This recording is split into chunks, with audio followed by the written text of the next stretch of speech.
Now team, I have finally done what you've all been asking for, and that's to have a kit made where you can simply press the button once and the lid will open. Then it will also stop at the end without jamming the motor up and continuing to run. So simply again close it, press lock, one press. You can also press it again and that will stop it. If you've got a dog's head or fridge you want to have standing out of your cab. Now this is of course for all your Wildtrak lids that get transferred onto your Raptors or your XLTs.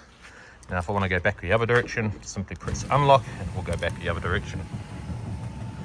Now as well as being on key fob, we also have it on switch. So we've got retract there and then extend here, the same thing, one press and the lid will open or close. So yeah, it's taken a long while to get here.